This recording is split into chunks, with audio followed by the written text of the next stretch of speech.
When we were in the wombs of our mother, Allah sent an angel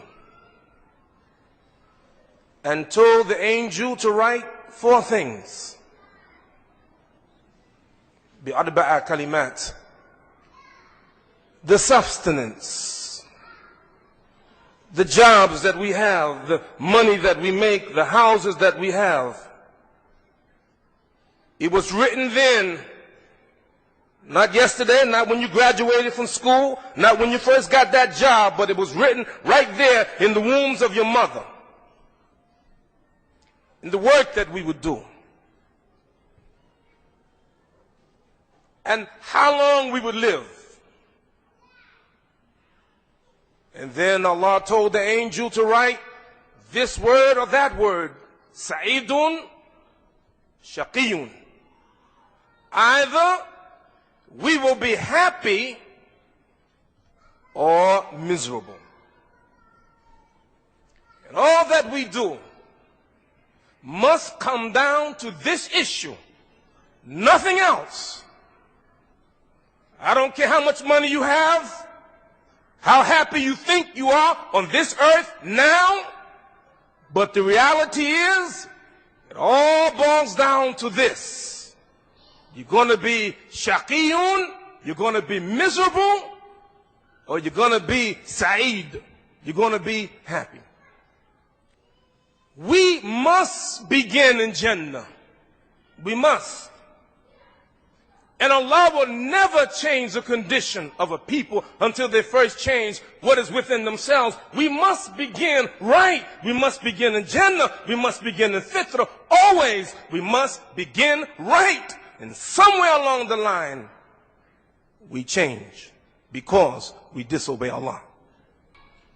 Running after something, thinking that you're going to get happiness because you get something in your hand. You will never get happiness. My thesis tonight is that the only real happiness is the happiness from Allah subhanahu wa ta'ala.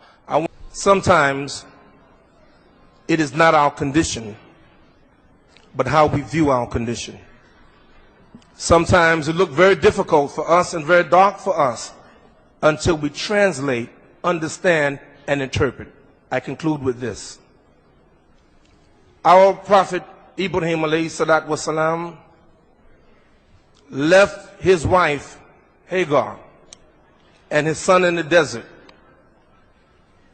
and he went away. And as he was walking away, Hagar asked, "Ya Ibrahim, where are you going? Where are you going? Are you going to leave us in this valley?" He keeps on walking. And then she asks the question, "Have you been ordered by Allah to do this?" He said, "Yes." And so she said, "Allah will not desert us." And then her son grows up. He gets married. His father's not there.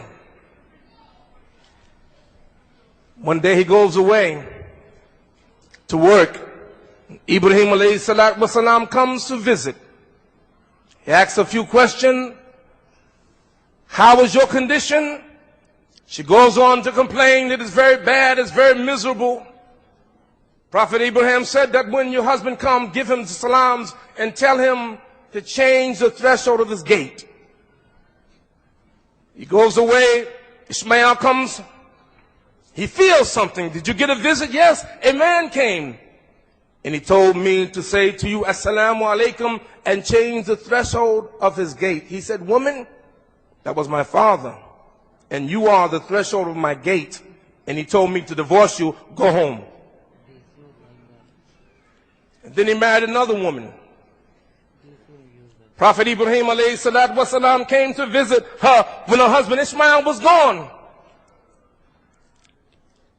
"How is your condition?" "Bi khair. Alhamdulillah, it's good."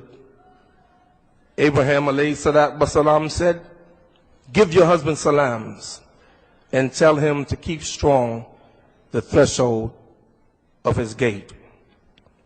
And when Ishmael came home, She said to him that this man had come to see you. And he said, give you salams and said, keep firm the threshold of your gate. He said, you are the threshold of my gate, and that was my father. And he said that I should remain married to you. 2 women, same condition, different outlook.